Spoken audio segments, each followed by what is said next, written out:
পলাশীপাড়া বিধানসভা কেন্দ্র থেকে আমাদের পার্টির পক্ষ থেকে যাকে আমরা নমিনেট করছি বিশিষ্ট শিক্ষক শামসুর আলী মল্লিক সাহেব। চাপড়া বিধানসভা কেন্দ্র থেকে জাকির মণ্ডল সাহেব। উত্তর চব্বিশ পরগনা জেলার বাদুরিয়া বিধানসভা ক্ষেত্র থেকে মৌলানা মোহাম্মদ কুতুবউদ্দিন ফাতেহি সাহেব। অশোকনগর বিধানসভা কেন্দ্র থেকে তাপস ব্যানার্জি মহাশয়। আমডাঙ্গা বিধানসভা কেন্দ্র থেকে বিশ্বজিৎ মাইতি মহাশয়। মধ্যমগ্রাম বিধানসভা কেন্দ্র থেকে প্রিয়াঙ্কা বর্মন মহাশয়া। দেগঙ্গা বিধানসভা কেন্দ্র থেকে মোহাম্মদ মফিদুল হক শাহাজি, যাকে আমরা মিন্টু শাহাজি নামে জানি। হাড়োয়া বিধানসভা কেন্দ্র থেকে আইনজীবী পিয়ারুল ইসলাম সাহেব। বসিরহাট উত্তর বিধানসভা কেন্দ্র থেকে মোহাম্মদ মুসা কালিমুল্লাহ সাহেব। এরপরে আসছি আমরা দক্ষিণ চব্বিশ পরগনা জেলায়। দক্ষিণ চব্বিশ পরগনা জেলায় যে সমস্ত ক্যানিং পূর্ব বিধানসভা কেন্দ্র থেকে প্রতিদ্বন্দ্বিতা করবেন আরাবুল ইসলাম সাহেব। মগরাহাট পশ্চিম বিধানসভা কেন্দ্র থেকে প্রতিদ্বন্দ্বিতা করবেন আব্দুল আজিজ আল হাসান সাহেব।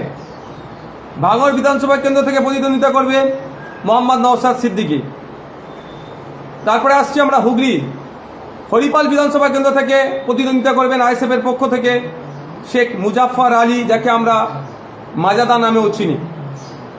খানাকুল বিধানসভা কেন্দ্র থেকে প্রতিদ্বন্দ্বিতা করবেন শেখ সাদ্দাম হোসেন। এরপরে আসছি আমরা পূর্ব মেদিনীপুর। পাঁশকুড়া পশ্চিম বিধানসভা কেন্দ্র থেকে প্রতিদ্বন্দ্বিতা করবেন আফজাল আলী শাহ।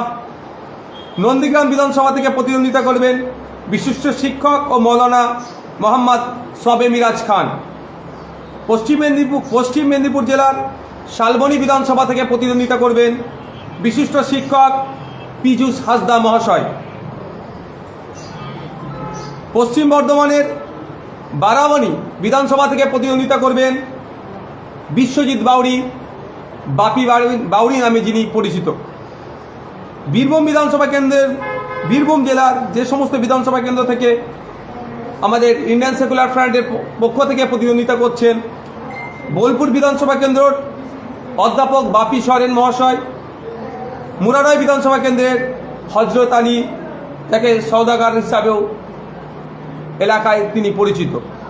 এই সমস্ত সিটগুলিতে আমরা এখন আমাদের পার্টির পক্ষ থেকে যারা প্রতিদ্বন্দ্বিতা করছেন তাদের নাম আমরা ঘোষণা করলাম।